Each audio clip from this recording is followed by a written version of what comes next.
Acharya. Acharya will continue on the topic five parameters of an ideal Buddhist. So, brief intro about Acharya Rajesh Chandraji.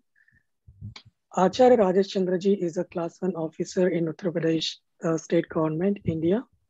Rajesh holds MTech degree in software engineering and diploma in mass communications and journalism as well. Acharya is a multilinguistic. He knows Hindi, English, Sanskrit, Pali, and Bhojpuri. Acharya has done remarkable work in the field of literature. Until now, Acharya has published more than 24 books.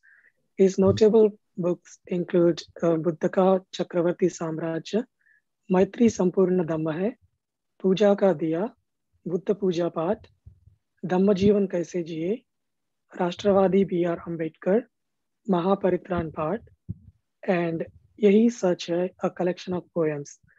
Acharya also publishes articles in daily newspapers of India. He also appears on television and radio periodically for giving Dhamma talks and speeches. Acharya has done notable work in translating the movie Friends of Western Buddhist Order in Hindi, which was originally produced and directed by Surya Prabha, a British Buddhist. Acharya also translated a documentary called Rising Light in Hindi, which was originally produced by Monica Fute, an expert in Ambedkarite literature. Acharya's every book is based on intrinsic research. He is an active social worker and Dhamma instructor. Namo Buddha and Jai Acharya, please go ahead. Over to you. तो सुनील जी बहुत बहुत धन्यवाद। और इस आना के online Bihar में जितने लोग भी जुड़े हैं, मैं देख रहा हूं कि इसमें नॉर्थ अमेरिका से जुड़े हुए लोगों के अलावा बिहार से मनीष जी जुड़े हैं और प्रतापगढ़ से इसमें राकेश कनौजिया जी जुड़े हैं, शोभा कनौजिया जुड़ी हैं, गोरखपुर से इसमें अशोक कुमार रजक जी जुड़े हैं, इसमें धम्मदीना जी जुड़ी हैं, छत्तीसगढ़ से काफी लोग जुड़े हुए दिख रहे हैं। और ये जो एक एक नोड इसमें दिख रहा है, हर नोड पे पूरी फैमिली कनेक्टेड है। एट ए टाइम इसमें हमें ये जो 42 कनेक्टेड पीपल दिखाई दे रहे हैं। Indeed, these are 42 families, including their kids and all family members. तो आप सभी का बड़ा बड़ा अभिनंदन, बहुत बहुत धन्यवाद कि आपने इस ऑनलाइन बिहार में मुझे फिर से उपस्थित होने का मौका दिया है। और इसके लिए जो इसके आयोजक गण हैं, जो इसमें इनिशिएटिव ले रहे हैं, पहल कर रहे हैं, और मुझे बताते हुए खुशी हो रही है कि लोगों को जो हमने संदेश दिया था, वो संदेश के परिणाम स्वरूप अमेरिका से विजय कुमार विश्वकर्मा जी जुड़े हैं और अमेरिका से ही गणेश बिजनौरिया जी जुड़े हैं, जो बहुत ही वरिष्ठ व्यक्तित्व हैं। भारत में BSNL से आपने रिटायरमेंट लिया है और पिछले कई साल से हमारा उनके साथ फेसबुक पे संवाद चलता रहता है। और विजय जी हमारे पुराने मित्र हैं और जिस संस्थान के जरिए हम लोग काम करते हैं, उस संस्थान के वो फाउंडर मेंबर हैं, one of the founder members. तो आप सभी का बड़ा बड़ा अभिनंदन है। और वो जो अरिन अभी कहानी सुना रहे थे, ये जो पिछले हफ्ते भी मैंने बात किया था विहार, ये जो विहार है, जो चिकित्सा जगत के लोग हैं अक्सर अपने मरीजों को क्या बोलते हैं, आहार विहार करना चाहिए। आहार मतलब भोजन करना और उसके बाद थोड़ा टहलना, विहार करना। हमने पिछले हफ्ते विहार शब्द के ऊपर थोड़ी सी चर्चा की थी और ये बिल्कुल एक अनूठी अवधारणा है, अ यूनिक कॉन्सेप्ट। जिन लोगों ने भी मिलकर इस कार्यक्रम का ऑनलाइन सेमिनार भी नाम हो सकता था, ऑनलाइन मीटिंग भी नाम हो सकता था, ऑनलाइन धम्म डिस्कोर्स भी नाम हो सकता था, लेकिन जिस किसी ने भी आप सबने मिलकर नाम रखा ऑनलाइन बिहार, मैं पुनः पुनः उसका अभिनंदन करता हूं, उसकी प्रशंसा और सराहना करता हूं। आपने जाने अनजाने भगवान के एक शब्द को चुना और उस शब्द को आप सच में साकार कर रहे हैं। आज का जो ऑनलाइन विहार हो रहा है कई मायने में बड़ा अनूठा है। कई मायने में अनूठा कैसा है, भगवान जो है धम्म के 4 स्तंभ कहते हैं या धर्म की गाड़ी के 4 पहिए कहते हैं। कौन से 4 पहिए या कौन से 4 स्तंभ? द 4 पिलर्स, भिक्षु संघ, भिक्षुनी संघ, उपासक संघ और उपासिका संघ। तो आज के इस विहार में मैंने देखा हमारे पूज्य भंते जी इसमें मौजूद हैं। आप लोगों ने आमंत्रित किया है पूज्य भंते शाक्य मुनि जी। हम उनको दोनों हाथ जोड़कर वंदनामी कहते हैं कि आप इसमें मौजूद हैं। इसमें पूज्य भिक्षुनी धम्मदीना जी मौजूद हैं, महाराष्ट्र नागपुर से। तो एक प्रतिनिधि बन रहा है, रिप्रेजेंटेशन बन रहा है भिक्षु संघ का भी, भिक्षुनी संघ का भी। उपासक सारे इसको आयोजित ही कर रहे हैं, उपासिकाएं इसमें मौजूद ही हैं और साथ में बच्चे भी हैं। तो ये भगवान की शब्दावली में एक चतु परिषद बन रही है। ये सच में ऑनलाइन विहार, उसको आप मीनिंगफुल कर रहे हैं, अर्थ दे रहे हैं। हमने जैसे पिछली बार भी कहा कि विहार एक गत्यात्मक शब्द है, एक्टिव वर्ड है, इसमें गति है। विहार का मतलब मूवमेंट है। भगवान उस पूरी परिसीमा में जहां भारत में विहार करते थे, वही पूरी भूखंड आज की तारीख में भारत का बिहार स्टेट कहा जाता है। वो विहार करते करते अपभ्रंशित होकर आज वो बिहार बन गया है। तो भारत में एक ऐसा स्टेट है जहां भगवान विहार करते। विहार शब्द एक मायने में और बड़ा सोचने जैसा है कि भगवान जब चलते हैं तो भगवान के चलने को कभी भी नहीं कहा जाता कि भगवान अमुक स्थान से अमुक स्थान को चल रहे हैं। भगवान को क्या कहा जाता है? भगवान विहार कर रहे हैं। हम पाली ग्रंथों में वो वाक्यांश देखते हैं, सुत्त पिटक में एकं समयं भगवा सावित्र्यं विहरति, एकं समयं भगवा वाराणसीयं विहरति। भगवान वहां विहार कर रहे हैं। अगर भगवान अपनी मूल गंधकुटी में बैठे भी होते थे ना, तो पूछने वाले क्या पूछते थे? भगवान इस समय कहाँ विहार कर रहे हैं? तो बताने वाले बताते थे भगवान इस समय मूल गंधकुटी में विहार कर रहे हैं। भगवान बैठे हैं तो भी विहार कर रहे हैं। चलने में और विहार करने में क्या फर्क है? बहुत ही बारीक सा फर्क है। जब व्यक्ति चलता है तो कहीं पहुंचने के लिए चलता है। जो भी व्यक्ति, हम सब लोग चलते हैं, जो जब चलते हैं तो कहीं पहुंचने के लिए चलते हैं। लेकिन भगवान सारे लक्ष्य को प्राप्त कर चुके हैं। सूफियाना जबान में उसको बोलते हैं पहुंचा हुआ व्यक्ति। जो पहुंच गया है अब उसका चलना अर्थहीन हो गया है। अब वो चलता भी है तो उसको हम क्या कहते हैं? विहार कर रहे हैं। जैसे आप खाने के बाद, आहार के बाद विहार करते हैं, तो आहार के बाद जो विहार करते हैं वो कहीं जाने के लिए नहीं करते, सिर्फ टहलते हैं। बस अपने भोजन को पचाने के लिए, भोजन कर लिया है उस सुखद अनुभूति को महसूस करने के लिए, वो जो मूवमेंट है, आनंद का मूवमेंट, जॉय का मूवमेंट है, उस मूवमेंट को विहार बोलते हैं। भगवान मूल गंधकुटी के अंदर बैठे हैं अथवा लेटे हैं तो भी लोग क्या बोलते हैं? भगवान विहार कर रहे हैं, गंधकुटी में विहार कर रहे हैं। भगवान गंधकुटी में क्या विहार कर रहे हैं? भगवान गंधकुटी में बैठकर अथवा लेटकर या विश्राम करके वो ब्रह्म विहार करते हैं। क्या ब्रह्म विहार? मैत्री, करुणा, मुदिता, उपेक्षा। वो इन विहारों में विहार करते हैं, रमण करते हैं। हर समय उनका चित्त मैत्री से भरा है, करुणा से भरा है, मुदिता से भरा है, उपेक्षा से भरा है। ऐसा उनका चित्त है। जैसे हम गुलाब के फूल को कहें कि वो क्या करता है, तो गुलाब का फूल खुशबू में विहार करता है। आप गुलाब के फूल को देखो, मैं एक फूल नहीं, ऐसे सभी फूल जितने भी खुशबूदार फूल हैं, किसी भी फूल को देखो, आपको बहुत अच्छा लगे उसके करीब चले जाओ, करीब चले जाओ, उसको आप डाली में लगे हुए सूंघने लगो। मन करे तो उसकी आप एक पंखुड़ी तोड़ लो, वो पंखुड़ी तोड़ लो तो भी वो उतनी खुशबू देती रहती है। आप पूरा फूल तोड़ लो फिर भी वो खुशबू देता रहता है। आप उस फूल की पंखुड़ियां अलग कर दो, वो फिर भी खुशबू देता रहता है।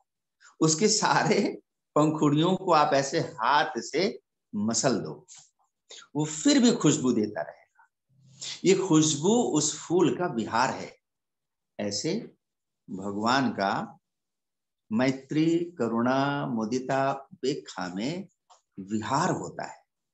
और आपने इस कार्यक्रम का बड़ा प्यारा सा सुंदर सा नाम रखा है।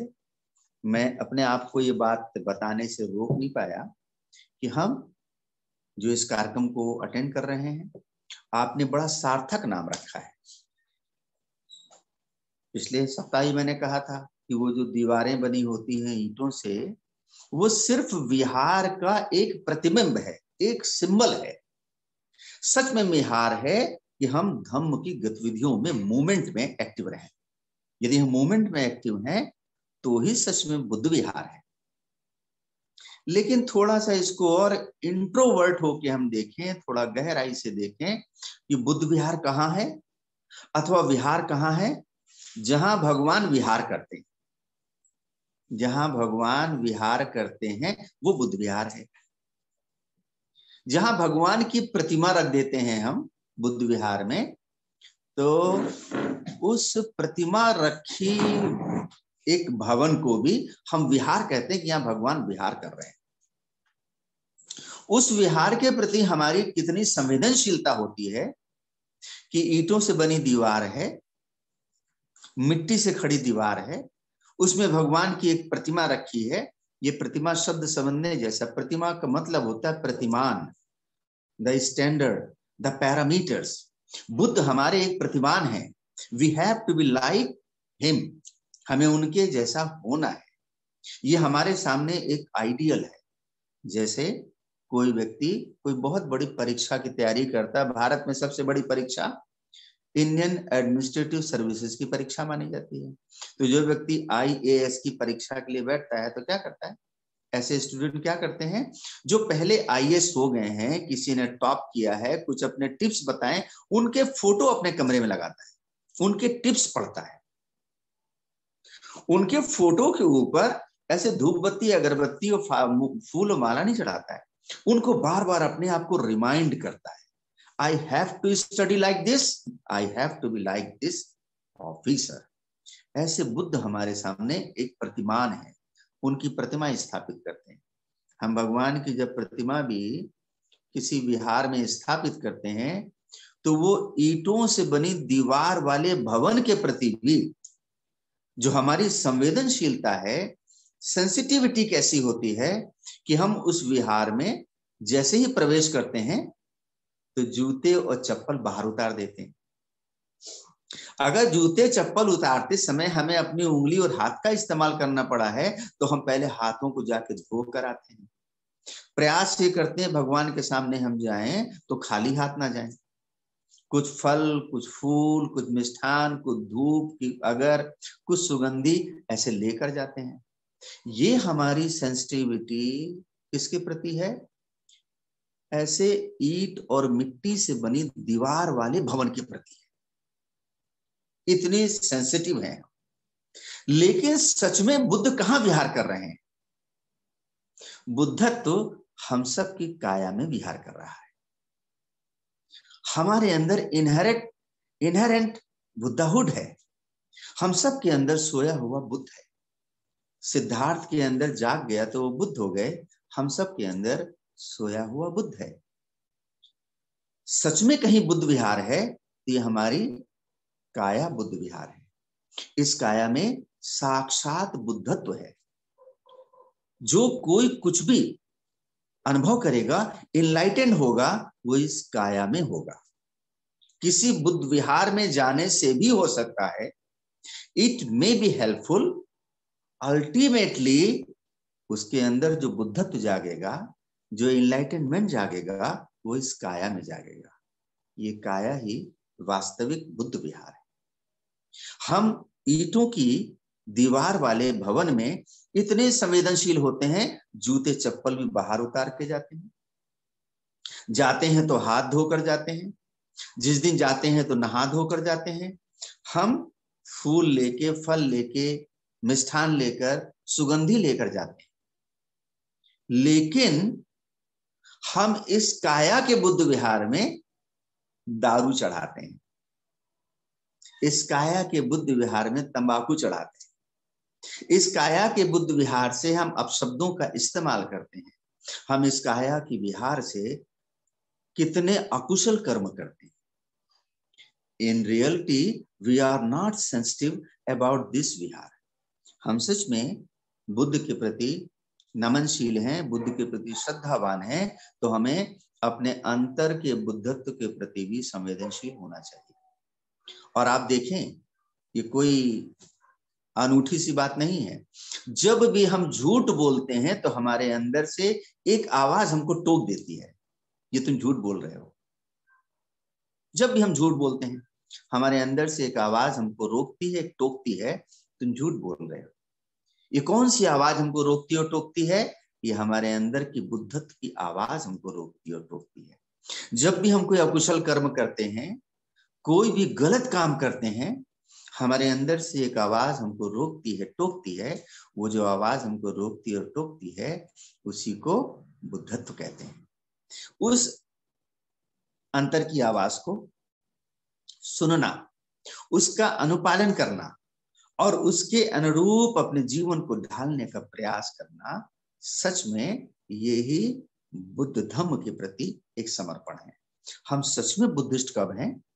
जब हम प्रैक्टिकल बुद्धिस्ट हैं। हमने ऐसे बहुत सारे पब्लिक प्रोग्राम्स में कभी सार्वजनिक रूप से ऐसे पूछा, जहां 1000 भी हैं, 500 भी हैं, मैंने पूछा, आप में से कितने लोगों को तिरतन वंदना आती है? इति पीसो भगवार्हं सम्मा संबुद्धो विद्याचरण संपन्नो। अधिकांश लोगों को ये बुद्ध वंदना पूरी नहीं आती है, अधिकांश लोगों को धम्म वंदना पूरी नहीं आती है, अधिकांश लोगों को संघ वंदना पूरी नहीं आती है, मगर वो बड़े ताल ठोक कर पहलवानों की तरह अपने आप को कट्टर बुद्धिस्ट बोलते हैं। मैं श्रावस्ती में ऐसे एक कार्यक्रम में इसी विषय के ऊपर बात कर रहा था कि यदि आपको तिरतन वंदना नहीं आती है, अपने आप को आप कृपा करके बौद्ध मत कहें। आप किसी के विरोधी हैं, किसी के आलोचक हैं, किसी के निंदक हैं, वह इतना ही पर्याप्त है, अपने को बौद्ध मत कहें।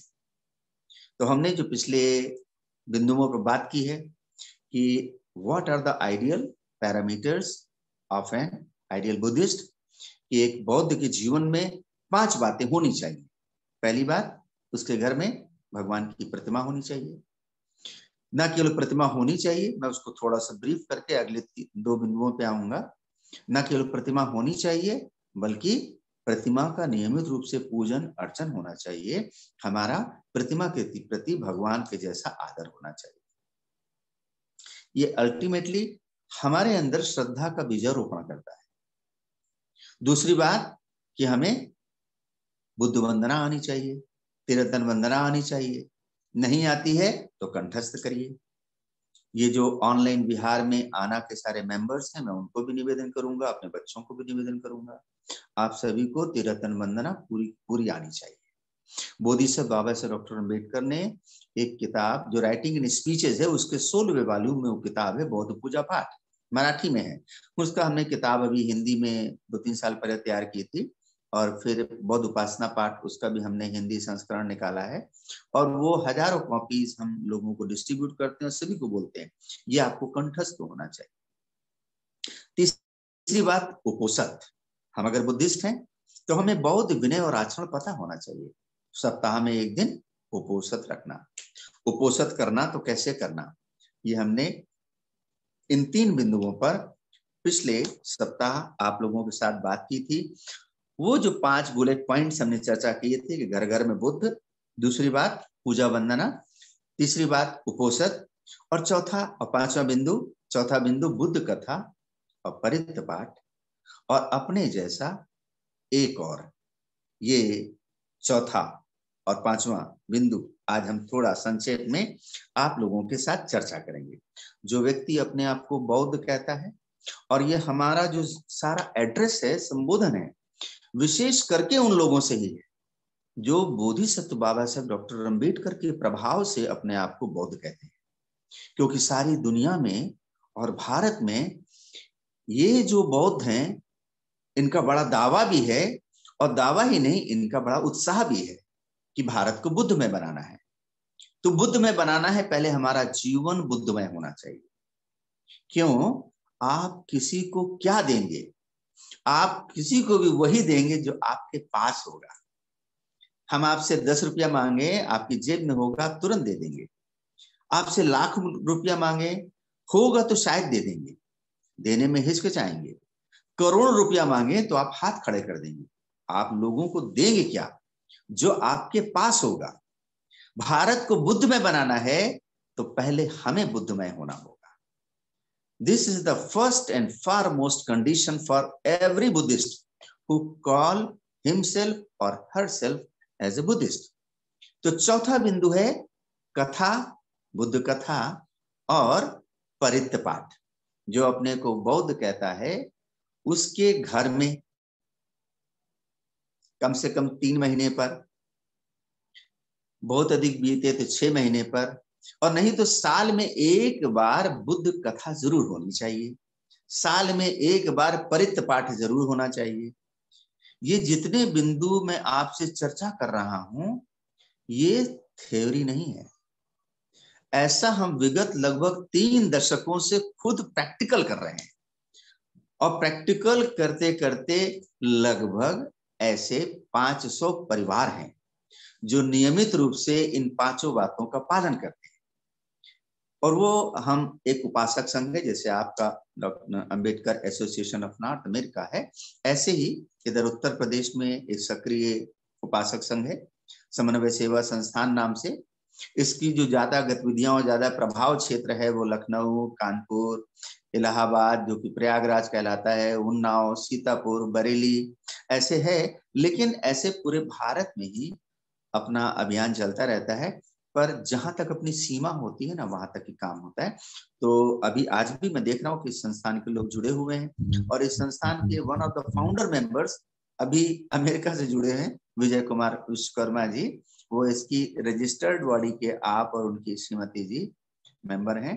तो हम इसको प्रैक्टिकल भी कर रहे हैं, क्योंकि भगवान के धम्म के 3 अंग है, परियत्ति, परिपत्ति और परिवेद। इसको इंग्लिश में कहें तो theory, practical, theory, practical and experiment, और द कंक्लूजन कि हम किसी चीज का थ्योरी पढ़ रहे हैं, थ्योरी के बजाय उसके हम प्रैक्टिकल में जाते हैं तो परियत्ति से परिपत्ति की ओर बढ़ते हैं, और जब उसको हम एक्सपेरिमेंट करके एक कंक्लूजन निकालते हैं, उसको अपनी अनुभूति में उतार लेते हैं, तो उसको परिवेद बोलते हैं। तो ये जो सारे प्रयास अभी चल रहे हैं, परियत्ति के प्रयास चल रहे हैं। आज सुबह वो बहन रश्मि के अनुरोध पर मैं जापान के साथ जुड़ा था, और मुझे बड़ी खुशी हुई कि वो लोग उसको परियत्ति स्कूल करके चलाते हैं। बाबा साहब डॉक्टर अम्बेडकर के जो वंशावली के बच्चे हैं, वो भारत को नहीं पूरी दुनिया को बुद्ध में बना सकते। तो मुझे परियत्ति स्कूल वो वर्ड देखकर बहुत अच्छा लगा। आज मुझे कुछ बोलना नहीं था, समय नहीं था, मुझे 2-3 और कार्यक्रमों में जाना था, इस नाते हमने बोलने का समय नहीं लिया था, लेकिन अवसर होगा, जैसा अप्रैल में दिया है तो करेंगे। तो क्या बात है, जो अपने को बौद्ध कहता है उसके घर में, परिवार में कम से कम 3 महीने पे, नहीं तो 6 महीने पे, नहीं तो साल में एक बार बुद्ध कथा और परित्र पाठ जरूर होना चाहिए। ये खाली एक ट्रेडिशन या अंधविश्वास को फॉलो करने वाली बात नहीं है। हम अभी भी देखते हैं, जैसे हमारे बड़े प्यार से स्टोरी सुना रहे थे, एक कथा सुना रहे थे। ये सारे टीचर्स, सारे गार्जियन, सारे अभिभावक अपने बच्चों को मोरल स्टोरीज सुनाते हैं। कोई बात होती है, कहानी के जरिए सुनाते हैं। क्यों कहानी के जरिए सुनाते हैं? कहानी के जरिए सुनाई गई बात हमारे अंदर की सोई हुई शक्तियों को जगा देती है। लेकिन जब बुद्ध की कथा सुनाते हैं हम, तो बुद्ध की कथा में एक शब्द भी झूठा नहीं है। क्यों? भगवान मिथ्या भाषण नहीं करते। भगवान के पास जब उपासक उपासिकाएं भिक्षु अथवा भिक्षुनी आते थे तो भगवान उनको 8 प्रकार की कथाएं सुनाते थे, जिनको आनुपूर्वी कथा कहते हैं। भगवान उनको आनुपूर्वी कथा कहते हैं। वो व्यक्ति की मनोदशा, उसकी चित्त दशा को देखकर उसके अनुकूल कथानक सुनाते थे। और वो कथानक कोई मनोरंजन के लिए नहीं होती, क्योंकि बुद्ध किसी का मनोरंजन नहीं करते। बुद्ध जो कथानक सुनाते थे वो कथानक कभी न कभी किसी न समय की सत्य होती, जो कि जातक कथाओं में दर्ज है। भगवान की ऐसे ही कथानक को सुनते सुनते एक बार आनंद की आंखों से आंसू बहने लगे। भगवान के कथानक को सुनते सुनते आनंद की आंखों से पुलकित होकर प्रीति से, हमारी आंखों में आंसू 2 कारणों से आते हैं। दुख से तो आते ही हैं, सब जानते हैं। कभी कभी ज्यादा खुशी से भी आंसू आ जाते हैं, हम खुश हो जाते हैं। वो मुल्ला नसीरुद्दीन की जब शादी हुई तो पहले दिन उसकी पत्नी ने जब उसको खाना परोसा तो उस दिन सब्जी में मिर्चा बहुत ज्यादा था, सब्जी बहुत ज्यादा कड़वी थी। वो जैसे ही एक कौर खाया तो मुल्ला नसीरुद्दीन की आंखों में आंसू आ गए। तो उसकी पत्नी कह रही है, क्या हुआ मुल्ला जी, आपकी आंखों में आंसू क्यों? अब बेचारा पहले दिन बीवी के हाथ का खाना खा रहा, कहे तो क्या कहे। उसने कहा, बेगम कोई बात नहीं है, बड़े वर्षों से ये तमन्ना थी कि कहीं मेरी शादी होगी और मेरी बेगम मुझे खाना खिलाएगी। आज बस वो पहला कौर खाते ही खुशी के आंसू निकल आए हैं। तो उसकी बीवी कह रही है, मैं थोड़ी खुशी और दूं क्या? कह रहा, नहीं अब मत दो, ज्यादा खुशी मुझसे बर्दाश्त नहीं होगी। तो कभी कभी हमारे खुशी में भी आंसू निकल आते हैं। भगवान की वो कथा सुनते समय आनंद की आंखों से आंसू निकलने लगे, प्रीति के आंसू निकलने लगा। भगवान बुद्ध के वचन क्या हैं? भगवान कहते हैं, आनंद की आंखों में ये जो प्रीति के आंसू निकले हैं, इस श्रद्धा के पुण्य बल से आनंद इस धरती पर 7 बार चक्रवर्ती सम्राट हो सकते हैं। बुद्ध कथाओं को सुनकर आंखों में आंसू आ जाना, मन का मुदित हो जाना, ये भी बड़ा पुण्य है।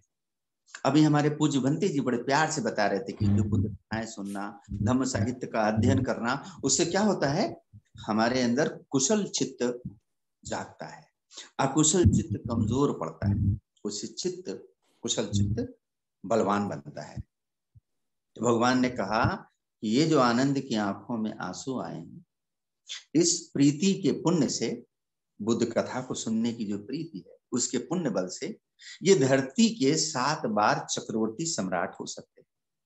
ये 7 बार देवराज हो सकते हैं, देवताओं के भी राजा हो सकते हैं। लेकिन इस पुण्य के बल से आनंद एक दिन अरहत हो जाएंगे।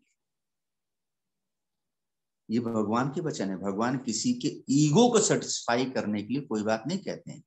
और हम सब जिनको थोड़ा सा भी बौद्ध ग्रंथों का अध्ययन है, जानते हैं वो आनंद भगवान के अंतिम समय तक भी अरहत नहीं हो पाए थे, लेकिन अगले संगीति तक आनंद अरहत हो गए। सिर्फ बुद्ध के वचनों को हमारे अंदर के अकुशल वृत्तियां कमजोर पड़ जाती हैं, कुशल वृत्तियां जाग पड़ती हैं। आप इस ऑनलाइन विहार में कितना अच्छा काम कर रहे हैं, विधिवत याचना करते हैं, याचना करके भगवान पूज्य भंते जी से शील लेते हैं, शील लेकर तब आप आगे उनकी धम्म देशना सुनते हैं। और भंते जी ने कितना गंभीर विषय लिया हुआ है अभिधम्म का, और वो सच में अध्ययन करने जैसा है। एक बार के और अवसर पे आनंद हैं, वो भिक्षुनियों को उपदेश कर रहे थे। ये प्रसंग बहुत ही बड़ा संदेश देने वाला है, बड़ा मैसेज देने वाला है। आनंद भगवान के रहते हुए अरहत नहीं हो पाए थे। भगवान के महापरिनिर्वाण के 3 महीने के बाद वो अरहत हो पाए। वो आनंद जो अरहत नहीं हो पाए थे, भिक्षुनियों को उपदेश कर रहे थे।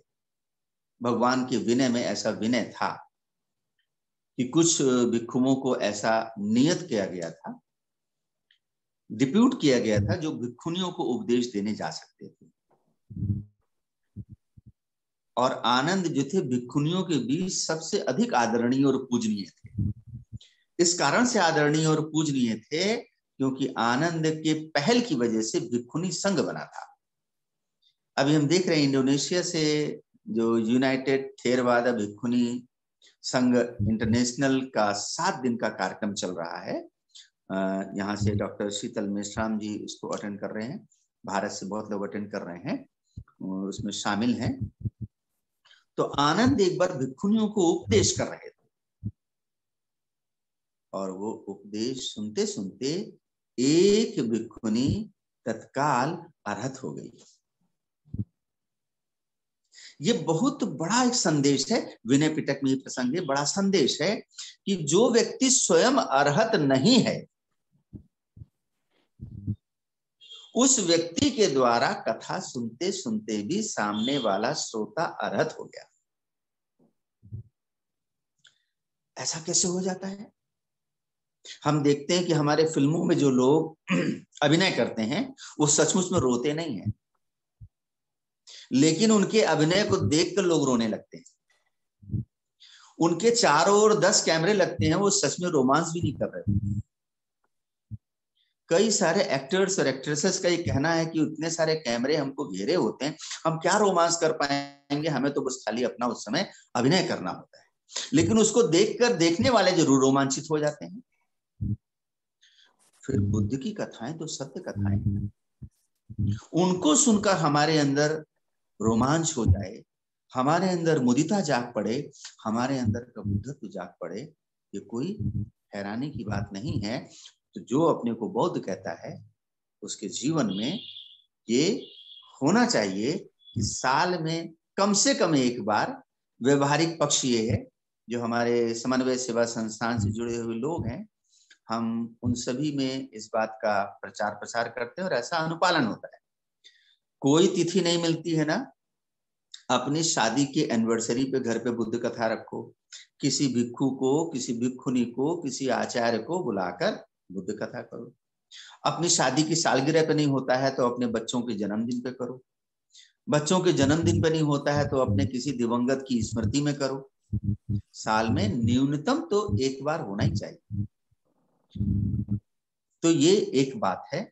चौथी बात, पहली बात घर घर में बुद्ध, दूसरी बात पूजा वंदना, तीसरी बात उपोषण, और चौथी बात हमारे जीवन में बुद्ध कथा होनी चाहिए, परित्य पाठ होना चाहिए। परित्य पाठ हम इसके ऊपर फिर कभी और विस्तार से बात करेंगे, क्योंकि अभी आज हमारा ये जो दिया गया समय है ये अंतिम समय है।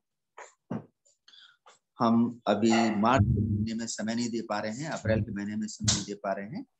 हम फिर इसके ऊपर आप लोगों के साथ वार्ता करेंगे और खास करके हम जो ये बच्चे स्टोरी सुना रहे हैं, इन बच्चों के साथ हम कुछ स्टोरीज भी शेयर करेंगे। तो परित्य पाठ होना चाहिए, द रिसाइटेशन ऑफ प्रोटेक्शन। और अभी पिछले 1.5-2 साल के अंदर हमने ऑनलाइन परित्य पाठ का एक अभियान से चलाया और मुझे गर्व हो रहा है, ये बुद्ध वचनों का बल है। हमारे जितने भी उपासक संघ से जुड़े हुए लोग हैं, उनमें से किसी एक परिवार में भी कोई अनहोनी नहीं हुई। सबके सब जीवित हैं, सबके सब सुरक्षित हैं, सबके सब स्वस्थ हैं। बुद्ध वचनों के प्रति उनका बल है, उनका प्रताप है।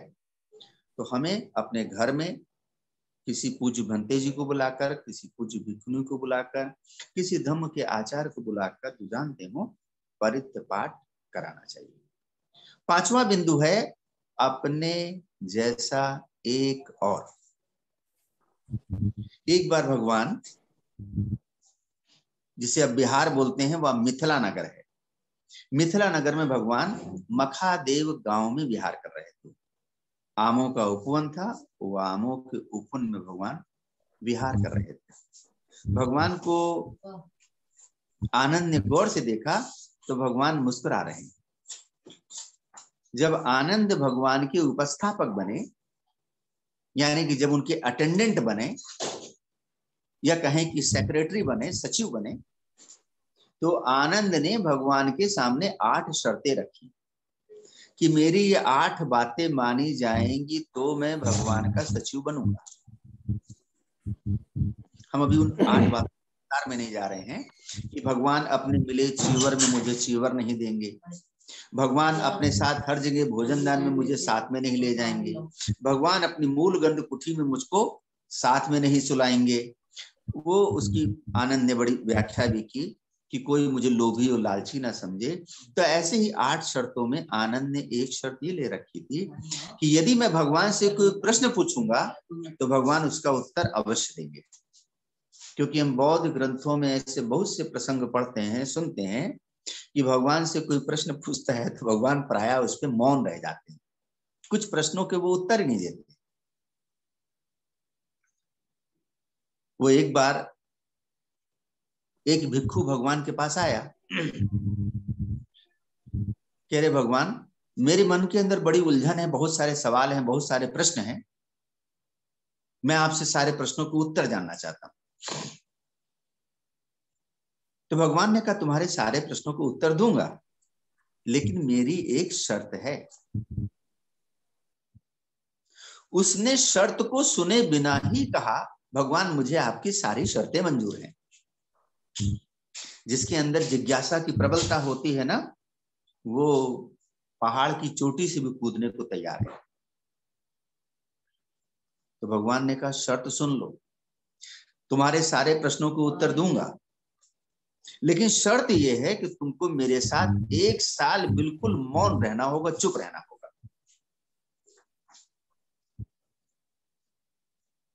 तो भगवान से हामी भरने को था, तो दूसरा पास में बैठा एक भिक्षु मुस्कुराने लगा। तो उसने भगवान से पूछा कि भगवान वो भिक्षु आपकी हमारी बात को सुन के मुस्कुरा क्यों रहा है? तो भगवान ने कहा मुस्कुरा वो रहा, जाके उससे पूछो। वो जाकर उससे पूछा कि हमारी भगवान से बात हो रही है, तुम मुस्कुराए क्यों? उसने कहा मित्र मैं तुमको अपना अनुभव बता रहा हूं, जो पूछना है भगवान से अभी पूछ लो। 1 साल मौन रहने के बाद तुम्हारे पास कोई प्रश्न बाकी नहीं बचेगा। तो जब हम मौन रहना सीखते हैं, मेडिटेशन सीखते हैं, हमारे बहुत सारे प्रश्नों के उत्तर हमें स्वतः मिलने लगते हैं। आनंद भगवान से पूछते हैं वो मखादेव गांव में, आप मुस्कुराए क्यों? अब चूंकि भगवान भी शर्त से बंधे हुए हैं, आनंद ने शर्त ले रखी कि मैं प्रश्न पूछूंगा, उत्तर आप जरूर देंगे। तो भगवान ने बताया कि ये जो मखादेव गांव है, आज ये छोटा सा गांव है, लेकिन किसी समय यहाँ मखादेव नाम का बड़ा प्रतापी और धार्मिक राजा हुआ करता था। वो बड़ा प्रतापी था, बड़ा धर्मवान था। वो अष्टमी को, पूर्णिमा को, अमावस्या को उपोषित किया करता था। वो शीलवान था, अपनी जनता को, अपनी प्रजा को अपने बच्चों के जैसा प्यार करता था। उनके दुख से व्याकुल हो जाता था, उनके सुख से प्रसन्न हो जाता था। उसके जब एक दिन बाल काटे जा रहे थे तो उसके नापित ने, हजाम ने उसको बताया कि महाराज आपके बाल, एक बाल सफेद हो गया है। वो सफेद बाल जब महाराज की हथेली पे रखा, वो सफेद बाल को देखते ही मखादेव को वैराग जाग गया। उन्होंने अपने बेटे को बुलाया और उसी समय अपना राजपाट सारा बेटे को दे दिया और स्वयं प्रवज्जा लेकर चले गए ध्यान साधना और धम्म के मार्ग पर। जाते समय बेटे से कह गए कि तुम इस वंश के अंतिम पुरुष मत होना। जब तुम्हें भी ये देव प्रकट हो जाएं, सफेद बाल प्रकट हो जाएं, तो ऐसे ही अपने बेटे को बुलाकर राजपाट दे देना और प्रवज्जा के रास्ते पे चले जाना। जब तक ये परंपरा चलती रहेगी, ये राज्य सुखी होगा, समृद्ध होगा, संपन्न होगा और सुरक्षित रहेगा, संरक्षित रहेगा। सच में ऐसा चलता रहा पीढ़ी दर पीढ़ी, पीढ़ी दर पीढ़ी, कि जब भी राजा के बाल में सफेद बाल दिख जाते, सिर में सफेद बाल दिखते, वो बुलाकर अपने बेटे को राजपाट सौंपता और खुद धम्म के रास्ते पर चला जाता। भगवान ने क्या कहा, तुम हमारी वंशावली के अंतिम पुरुष ना बनना। हम जानते हैं कि भारत में ब्रिटिश गवर्नमेंट के समय आखिरी वायसराय लॉर्ड माउंटबेटन, भारत में मुगल सम्राटों में आखिरी सम्राट बहादुर शाह जफर हुए। ये जो अवध की सल्तनत चली उसमें आखिरी नवाब वाजिद अली शाह हुए। एक वंशावली चलती है जिसमें कोई आखिरी साबित हो जाता है। भगवान क्या कह रहे हैं कि तुम हमारे अंतिम व्यक्ति मत बनना। तो उस वंशावली में, वो मखादेव की वंशावली में निमि नाम का आखिरी धार्मिक राजा हुआ। उसका जनक नाम का, कालार जनक नाम का जो बेटा हुआ, उसने इस विनय का पालन नहीं किया। बाल सफेद हो गए, भोगी विलासी जीवन जीता रहा और अंततः वहीं से उस राज्य का पतन हुआ। ये मध्यम निकाय में भगवान मखादेव सूत्र में बताते हैं। और ऐसा ही फिर भगवान भिक्षुओं से कहते हैं, भिक्षुओं तुम हमारे अंतिम पुरुष न होना। अंतिम पुरुष न होना का तात्पर्य, यदि आप भिक्षु हैं तो अपने जीवन में कम से कम एक भिक्षु बनाकर तब मरना। यदि भिक्षुनी है तो अपने जीवन में कम से कम एक भिक्षुनी और बनाना तब मरना। यदि आप उपासक हैं तो अपने जीवन में कम से कम एक उपासक और बनाना तब मरना। आप उपासिका हैं तो अपने जीवन में कम से कम एक और उपासिका बनाना तब मरना। क्यों? किसी को भी आप तीन रत्नों की शरण में ले आते हैं, बुद्ध धम्म संघ की शरण में ले आते हैं, आप उनको एक रास्ता दिखा देते हैं, धम्म का कुशल रास्ता दिखा देते हैं। आप उनको अंधेरे से उजाले का रास्ता दिखा देते हैं, आप उनको अकुशल से कुशल का रास्ता दिखा देते हैं। ये बड़े पुण्य का काम है। हम भगवान की इस देशना के आलोक में, in the light of the words of the Buddha, एक बात खाली जोड़ना चाहते हैं कि आप भी अपने जीवन में ऐसा करिए और आप करते ही होंगे। मुझे पिछले हफ्ते बताया, इस ऑनलाइन बिहार के सारे जो मेंबरान हैं, इसकी जो अध्यक्षता हैं स्मिता फुलके मैडम, और बड़ा प्यार से जो बच्चों को ट्रेन कर रही हैं क्रांतिताई मैडम। वो नाम उनका क्रांति है, revolution, and of course she is performing a kind of revolution. Chatak Dhakne ji, Vivek Chauhan ji, Mahesh Meshram ji, और ये दंपति पंकज, इंजीनियर पंकज मेश्राम जी और डॉक्टर शीतल मेश्राम जी, और ये जो बच्चे अरहन, अनागत, और बड़ा अच्छा प्यारा संचालन कर रहे हैं सुनील जी, बहुत ही अद्भुत संचालन कर रहे हैं आप। कैसे एंकरिंग की जाती है, यू नो द आर्ट, कैसे प्रेजेंट किया जाता है, आई अप्रिशिएट इट। तो अपने जैसा एक और बनाना, कि हमारे इस 2 सप्ताह के व्याख्यान का 5 बुलेट पॉइंट्स का आखिरी बुलेट पॉइंट है, अपने जैसा एक और बनाना। और मैंने पिछले हफ्ते भी कहा, अभी पुनः कह रहा हूं कि ये राजेश चंद्रा के कोई फार्मूले नहीं है। हम जिस राह पे चल रहे हैं, उस राह के राही हमें वहां से रेफरेंस लेने चाहिए। ये भगवान बुद्ध का कहना है, अपने जैसा एक और बनाना, मखादेव सूत्र के संदर्भ से। हम उसमें सिर्फ इतना ही जोड़ रहे हैं, अपने जैसा एक और बनाना, अपनी पत्नी को बनाना, या अपने पति को बनाना, या अपने बच्चों को बनाना, या अपने भाई को बनाना, या अपने चाचा दादी मौसी इनको बनाना। इसको अपनी उपलब्धियों में मत गिनिए।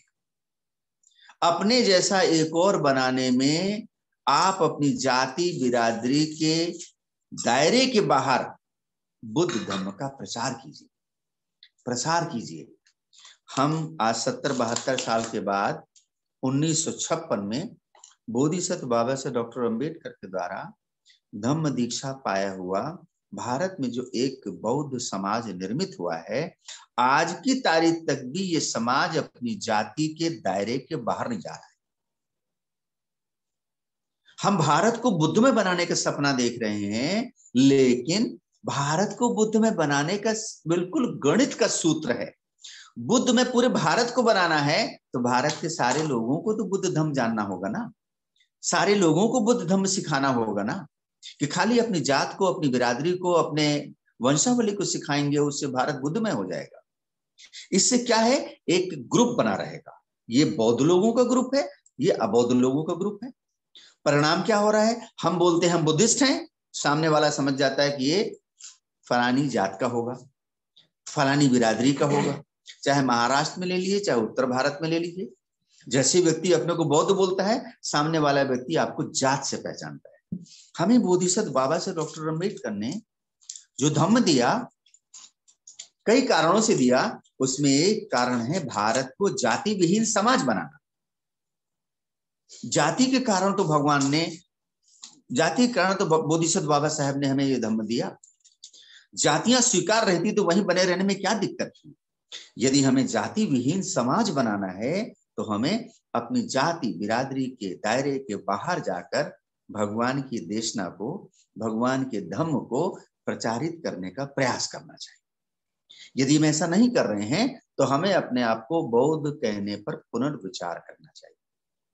क्यों, हम अब जाति के दायरे में बंधे हैं, हमारी शादी ब्याह सब कुछ जाति के दायरे में हो रहा है, हम सब कुछ अपने उसी बाउंड्री के अंदर, सर्किल के अंदर कर रहे हैं। तो बस यूं कह लीजिए कि हम फलानी जाति के हैं, भगवान बुद्ध को मानते हैं। ऐसा मत बोलिए कि आप बुद्धिस्ट हैं, आप अभी जातिवादी हैं। हमें इस बैरियर को तोड़ना है, तभी हम भारत को बुद्ध में बना पाए। तो आप सभी लोगों ने ये जो 5 बिंदु थे हमें आपके सामने प्रस्तुत करने का अवसर दिया, उसके लिए आप सभी का बड़ा बड़ा अभिनंदन है, बहुत बहुत धन्यवाद है। आज के इस कार्यक्रम में अंबेडकर एसोसिएशन नॉर्थ अमेरिका से जुड़े हुए लोग, अमेरिका से श्री गणेश सर जुड़े हुए हैं, श्री विजय कुमार विश्वकर्मा जी जुड़े हैं, प्रतापगढ़ से शोभा कनौजिया जी, राकेश कनौजिया जी जुड़े हैं, बिहार से इसमें मैं देख रहा हूँ मनीष कुमार जी जुड़े हैं।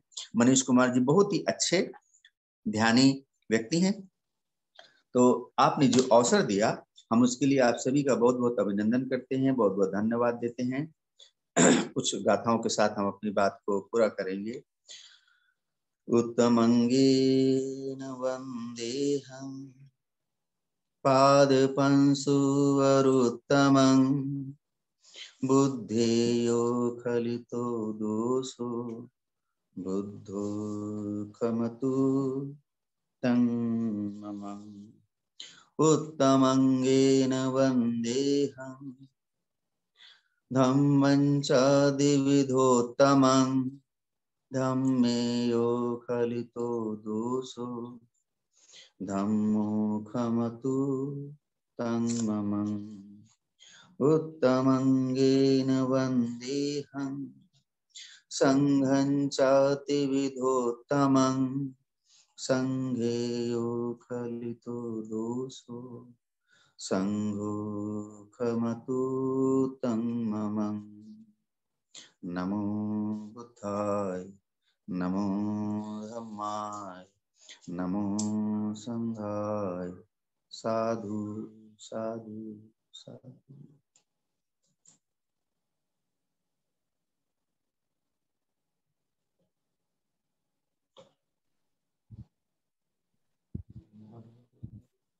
जी आचार्य जी, बहुत बहुत धन्यवाद एंड साधु साधु साधु। आपने बहुत अच्छे तरीके से हमें समझाया कि अगर स्वयं को बुद्धमय बनना है तो जो पंचसूत्र है, घर घर में बुद्ध, पूजा वंदना उपोषक, बुद्ध कथा, एंड देन फाइनली अपने जैसा एक और। बहुत बहुत धन्यवाद फिर से। So now I open the session for QA. If anyone have any questions, please raise your hand.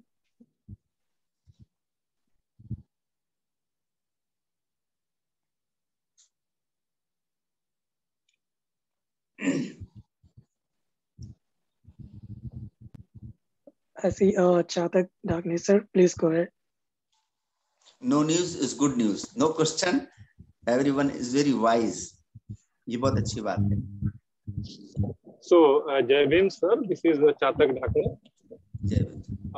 आपका जो व्याख्यान था बहुत ही अच्छा था। सादे शब्दों में आपने बुद्धिज्म अच्छे से समझाया।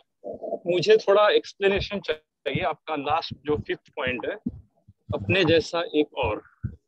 Right, so we live in the American society and we value the individual expressions, the other person, either it's your wife, your friend. We give equal importance and respect to that other individual. When we say apne jaisa ek aur, what does that exactly mean? Are we trying to impose our values on other person? Can you please clarify more on that? Sir, just try to understand. Bodhisattva Baba Saheb doctor Ambedkar ने जब बुद्ध धर्म स्वीकार किया तो उनके वचनों को याद करिए। इंडिविजुअलिटी का ऑनर करना, ये बोधिसत्व बाबा साहब डॉक्टर उसके एक एग्जाम्पल हैं बाबा साहब डॉक्टर अंबेडकर, कि वो भी कहते हैं कि मैंने बुद्ध धर्म स्वीकार करने का निर्णय लिया है, जो चाहते हैं दे मे कम विद मी, जो चाहते हैं वो हमारे साथ जुड़ सकते हैं। और ये इंडिविजुअलिटी का रेस्पेक्ट करना है। उस रेस्पेक्ट को करते हुए ही बाबा साहब के साथ लाखों लोग जुड़ गए। अपने को इंपोज करना बिल्कुल भी नहीं है। आप अपने दैनिक जीवन में इंडिविजुअलिटी का ऑनर करते हुए भी अपने बच्चों को सही रास्ता दिखाने का प्रयास करते रहते हैं। उसकी इंडिविजुअलिटी कहती है कि मुझे दारू पीना है, लेकिन आप उसको रोकने की कोशिश करते हैं। उसकी इंडिविजुअलिटी कहती है कि मुझे गलत रास्तों पर जाना है, लेकिन आप उसको रोकने की कोशिश करते हैं। ये जो इंडिविजुअलिटी है, इसको समझिएगा। ये जो डिवीजन है, division, the person when he और शी इज इंडिविजुअल, अभी उसको कुछ भी डिवाइड नहीं किया जा सकता। ओनली इन दैट केस ही और शी इज इंडिविजुअल। जब हम किसी को बुद्धत्व का रास्ता दिखाते हैं, बुद्ध के मार्ग पर लाने के प्रयास करते हैं, तो सच में आप उसकी इंडिविजुअलिटी को ऑनर भी कर रहे होते हैं, साथ में उसको एम्पावर भी कर रहे होते हैं। हम जिसे इंडिविजुअलिटी समझ रहे हैं वो बिल्कुल अकुशलता का रास्ता है। हमारा बच्चा हमारे सामने अगर दारू पीने लगे, हम उसको रोकने की कोशिश नहीं करेंगे क्या? चाहे वो बड़ा हो जाए तब भी। जो अकुशल रास्ते हैं, उन अकुशल रास्तों से रोक कर कुशल रास्ते पर लाने का प्रयास करना। लेकिन प्रयास कैसे होगा? इंपोज बिल्कुल भी नहीं करना है। You have to be himself और हर सेल्फ एन आइडियल। आपको स्वयं एक आदर्श होना होगा। आपकी जीवन शैली, आपका जीने का तरीका ऐसा हो कि कोई आपको देखकर पूछे कि तुम कौन सी राह चलते हो, इतने खुश रहते हो, कौन सी राह चलते हो कि इतने कंफ्यूजन फ्री रहते हो, कंफ्यूजन लेस रहते हो, कौन सी राह चलते हो इतना प्रसन्न रहते हो, मुदित रहते हो, इतने पीसफुल रहते हो। हमें एक आइडियल बन के काम करना होगा। और हमारे महान बोधिसत्व बाबा साहब ने कहा है, हम आपको एक कठिन धर्म दे रहे हैं, सरल धर्म नहीं है। तो बुद्धिज्म को लाइफ में जीना किसी की इंडिविजुअलिटी की हत्या करना नहीं है। हमारे जो तिक नाथ हन, अभी जल्दी ही वो शांत हो गए, उन्होंने ऐसे बौद्ध लोगों का जो अभी डिक्लेयर्ड बुद्धिस्ट नहीं है लेकिन बुद्ध धर्म के साथ लगे हैं, ऐसे लोगों को उन्हें टर्म नाम दिया इंगेज्ड बुद्धिस्ट। इंगेज्ड बुद्धिस्ट जो बुद्ध के साथ अपना लगाव रखते हैं, दिल से या दिमाग से या अपने इमोशन से, उनको भी हमारे तिक नाथन इंगेज्ड बुद्धिस्ट कहते हैं। तो जब आप किसी के साथ अपनी बातों को शेयर करते हैं, शेयर करना और इंपोज करना में फर्क है। आप जब शेयर करते हैं, आपका बच्चा कोई गलत काम करता है तो आप अपनी जिंदगी के बहुत सारे एक्सपीरियंस उनसे शेयर करते हैं। तो ये शेयर करना है। शेयर करना इज नॉट इम्पोजिंग। तो just try to share it.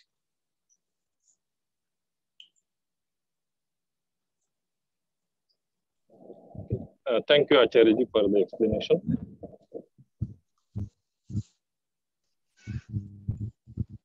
धन्यवाद आचार्य जी। I have one question for Acharya Sarji. So this side Manish, in last session you were talking about you created some material like how to do like कौन सी पूजा कैसे करनी है या उस तरह के आपने जो मटेरियल बनाए थे, तो मैं जानना चाहता हूँ कि how can we get those material या कहाँ से ले सकते हैं। आपने अलग अलग प्रेयर्स के बारे में बताया था, तो मुझे उसके बारे में जानना है। हाँ, तो उसको हम ऐसा है ना, अभी वो संक्षेप में तो हो नहीं पाएगा, उसको उसके ऊपर हम आने वाले दिनों में फिर सेशन लेंगे तो बात करेंगे। ओके, ठीक है सर, थैंक यू। वो उसको याद रखो, ये विषय लेंगे हम। हाँ जी जी जी सर, थैंक यू, वेलकम।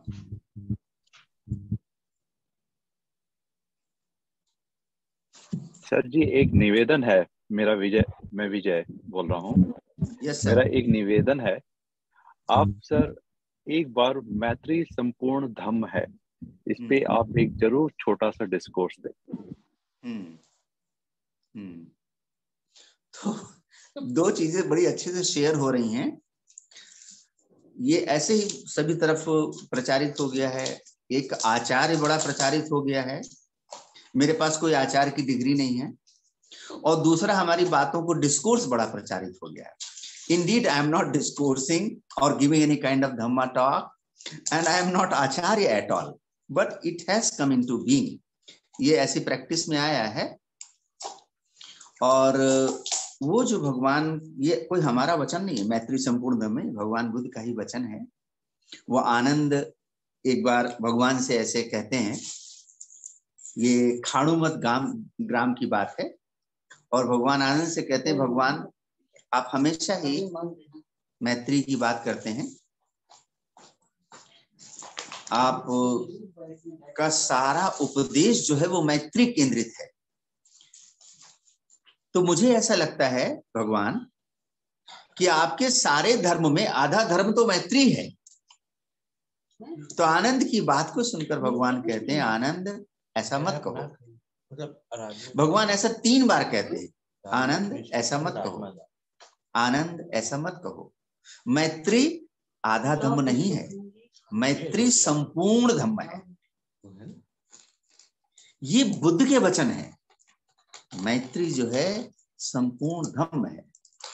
इसके ऊपर मेरे से बहुत बार ऐसे प्रश्न किए गए, आर्गुमेंट किए गए, कथित रूप से शास्त्रार्थ ऐसे किए गए, कई बार विवाद भी किए गए। एक मित्र ने यहाँ तक कह दिया, आप जितना मैत्री को, भगवान बुद्ध के वचन को प्रचारित कर रहे हैं ना, ये आजकल के नौजवान लड़के और लड़कियां ये इनको वैलेंटाइन डे में मिसयूज करेंगे, ऐसा कहा गया। आखिरकार हमने इसके ऊपर पूरी एक पुस्तक लिखी, मैत्री संपूर्ण धम्म है, और वो किताब इस समय सबसे पॉपुलर किताबों में से एक है। अभी भी जो वो इंटरनेशनल त्रिपिटक चैंटिंग होने वाली है, मुझे बताते हुए हर्ष हो रहा है, अगले महीने लखनऊ में इंटरनेशनल त्रिपिटक चैंटिंग होने वाली है। अमेरिका से सिस्टर वांगमो दीक्षित जो कि बर्कले में है, धर्मा कॉलेज की एग्जीक्यूटिव डायरेक्टर हैं, इंटरनेशनल त्रिपिटक चैंटिंग काउंसिल की सेक्रेटरी हैं, चेयरपर्सन हैं। तो वो थाईलैंड, बर्मा, लाओस, कंबोडिया इत्यादि देशों के भिक्षुओं के साथ भारत आ रही हैं। तो जो भी कोविड प्रोटोकॉल चल रहा है, उस प्रोटोकॉल के चलते बहुत सीमित संख्या में इस बार भिक्षु आ रहे हैं, और इस चैंटिंग का सीधा प्रसारण सारे दुनिया में होगा। लखनऊ में भी आ रहे हैं। तो लखनऊ जब से ये परंपरा शुरू हुई है, लखनऊ भी एक होस्ट सिटी बन गया है, और विजय कुमार विश्वकर्मा जी उसके sponsor, one of the sponsor रहते हैं। लखनऊ में एक बड़ा आयोजन होता है। तो आने वाले महीने की 25 तारीख को पूरा इंटरनेशनल भिक्षु संघ लखनऊ आएगा। 26 तारीख को फुल डे का चैंटिंग रहेगी, और 27 तारीख को संडे को उनका यहाँ से प्रस्थान होगा। फिर वो श्रावस्ती जाएंगे, फिर कुशीनगर जाएंगे, फिर बोधगया में। चैंटिंग की हिस्ट्री में पहली बार ऐसा हो रहा है कि 6 अप्रैल से 16 अप्रैल तक 10 दिन की चैंटिंग बोधगया में होगी। ऐसे पिछले 15 चैंटिंग्स जो हुई हैं वो दिसंबर में होती हैं। 2 दिसंबर से 10 दिसंबर, 2 दिसंबर से 12 दिसंबर, 10 दिन का ये संगायन होता है। लेकिन ये एक्सीडेंटल है कि इस बार ये जो त्रिपिटक संगायन हो रहा है वो अप्रैल के महीने में हो रहा है। एक्सीडेंटल इसलिए कह रहा हूँ, it is due to COVID protocol. COVID की स्थितियों के कारण पिछले 2 चैंटिंग हो नहीं पाई। अभी ये फिर से बहुत मशक्कत करने के बाद ये तारीखें तय हो पाई 6 अप्रैल से 16 अप्रैल। सबसे अच्छी बात ये हो रही है, ये बेशक एक्सीडेंटल है, अच्छी बात ये हो रही है कि 6 अप्रैल से 16 अप्रैल के बीच में 14 अप्रैल पड़ रही है, बाबा साहेब की जयंती पड़ रही है। हमने इस अवसर का सदुपयोग करते हुए अभी एक कैंपेन चलाया है कि हम 14 अप्रैल को बाबा साहेब के जन्मदिन पे इंटरनेशनल त्रिपिटक चैंटिंग में बाबा साहेब की 2 छोटी पुस्तकों का एक कंबाइंड वर्जन विमोचित करेंगे, बौद्ध पूजा पाठ और बौद्ध उपासना पाठ। उसके लिए हमारा प्रयास है कम से कम हम 10,000 कॉपी डिस्ट्रीब्यूट कर सकें। मिनिमम 1,000 कॉपी हम खुद उसको स्पॉन्सर कर रहे हैं, और कोई से स्पॉन्सरशिप नहीं मिलती तो भी 1,000 कॉपी तो हम वहां विमोचन करेंगे। ये एक इंटरनेशनल न्यूज बनने की बात है। तो ये जो मैत्री संपूर्ण धम्म है की बात अभी विजय जी ने उठाई है, सच में उसके ऊपर हमारी किताब में पूरा उसका डिटेल्ड विवरण है कि भगवान का धम्म सारा का सारा मैत्री में कैसे समावेशित है। फिर कभी आगे जब आप लोगों के साथ बात करने का मौका मिलेगा तो हम फिर उसके ऊपर अपनी बातचीत करेंगे। मेरे मन में बहुत वर्षों से एक योजना सी चल रही है, एक विषय के ऊपर मैं कम से कम 3 दिन का रेजिडेंशियल रिट्रीट लेना चाहता हूँ, एक शिविर लेना चाहता हूँ। तो शिविर जब होगा तब होगा, देखा जाएगा। हम उस विषय के ऊपर आप लोगों के साथ ऑनलाइन वार्ता अप्रैल के महीने के बाद किसी समय फिर से करेंगे, जुड़ेंगे। हमें आपसे अच्छा लग रहा है, और ये सब जुड़े हुए लोग हैं, बड़े प्रबुद्ध लोग हैं जिन्होंने इसका नाम रखा है online Vihar. So I appreciate once again, thank you mister Vijay.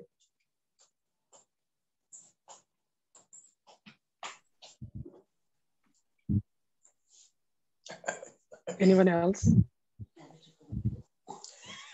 I see, yeah. Dr. Sheetal Thai, please go ahead. And Dr.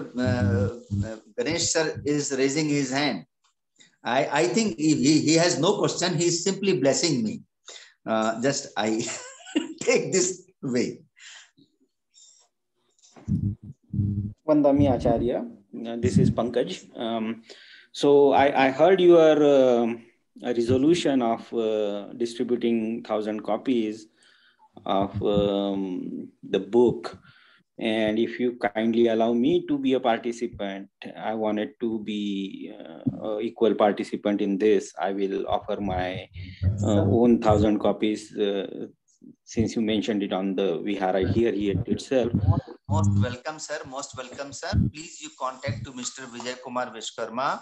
This one copy is costing around rupees 45 only. So, if anyone is sponsoring minimum 500 copies, then I may mention his or her name or his or her organization name as a page. If sponsoring 1,000 copy, the best. I have a vision, publish it at least 10,000 copies. But anyway, अभी हम दोपहर में अपनी श्रीमती जी के साथ एक घर पे गए थे, उनको ये अवसर देकर आए तो उन्होंने 500 कॉपी के लिए ऐसे स्पॉन्सरशिप किया है। विजय जी भी इसमें अपना कुछ स्पॉन्सरशिप कर रहे हैं। और क्या होता, किताबों के साथ एक बार में प्रिंटिंग होती है तो कॉस्ट कम आती है, बार बार कम अमाउंट में प्रिंट करने से कॉस्ट ज्यादा आती है। तो ये बड़ा अच्छा होगा पंकज जी, आपको बहुत बहुत साधुवाद। वो भगवान के वचन है, धम्म दानंग सब दानंग जिनाती। धम्म का दान सभी दानों में श्रेष्ठतम दान है। और बोधिसत्व बाबा साहब कहते हैं धम्म का प्रचार प्रसार करना सच्ची मानव सेवा है। और हम चाहते हैं कि इस अवसर का, क्योंकि ये अवसर दोबारा नहीं आएगा, कि चैंटिंग के दौरान सारे विश्व भर के लोग इकट्ठा हो और 14 अप्रैल पड़ जाए। हम इस 14 अप्रैल का सदुपयोग करना चाहते हैं। बहुत बहुत धन्यवाद। आप विजय जी को संपर्क कीजिएगा और इनके जरिए से जो भी आप स्पॉन्सर करना चाहते हैं वो हो जाएगा। He is one of the member there. Ganesh sir बार बार हाथ उठा रहे हैं, मुझे लग रहा है every time he is blessing me, but anyway if you want to say something please से।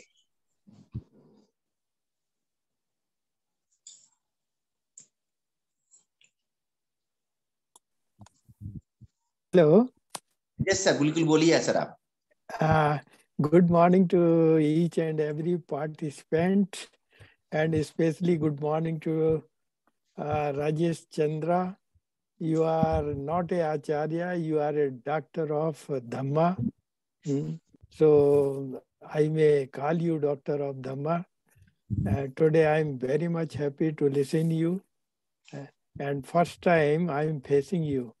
So every time I would like to listen to you in each and every program. They are very, very fruitful to me and each and every participant.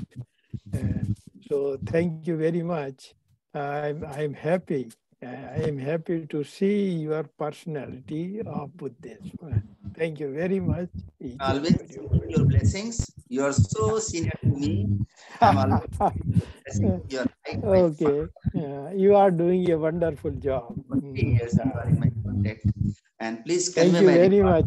much. Yes.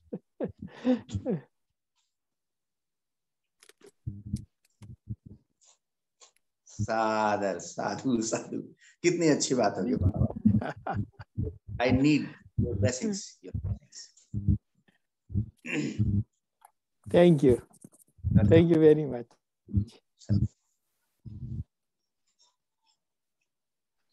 जी आचार्य जी, फिर से आपका बहुत बहुत धन्यवाद आपके समय के लिए और आपके इस ऑनलाइन विहार में आने के लिए और हमें समझाने के लिए कि अगर बुद्ध में बनना है तो क्या करना चाहिए. बहुत बहुत धन्यवाद.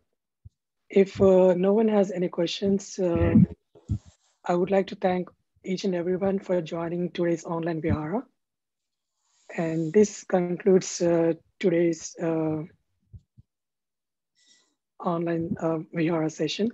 Thank you, everyone. कुछ कहना चाह रहे थे doctor Sheetal Mishra?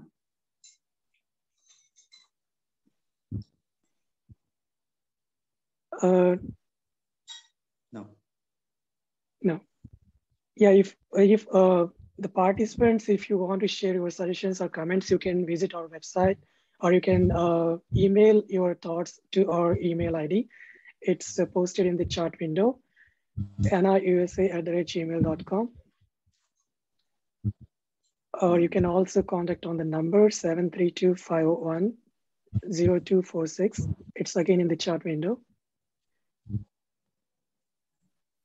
I'm sorry, that is a different number, but you can definitely send your thoughts to our email. Again, thanks again, everyone, and बहुत बहुत धन्यवाद आचार्य जी. हाँ, मैं थोड़ी देर बच्चों को बस ब्लेस करना चाहूंगा. कीजिए सारे बच्चे. भवतु सब मंगलं रक्षन्तु सब देवता सब बुद्धानुभावेन सदा सुखी भवन्तु ते. भवतु सब मंगलं रक्षन्तु सब देवता सब धम्मानुभावेन सदा सुखी भवन्तु ते. भवतु सब मंगलं रक्षन्तु सब देवता सब संघानुभावेन सदा सुखी भवन्तु ते. अभिवादन शीलस्य नित्यं बद्धापचायिनो चत्तारि धम्मा वदन्ति आयुर्वन्नं सुखं बलम्. एतेन सच्चवद्येन होतु ते जय मंगलं. होतु ते जय मंगलं. होतु ते जय मंगलं. साधु साधु साधु साधु साधु साधु साधु.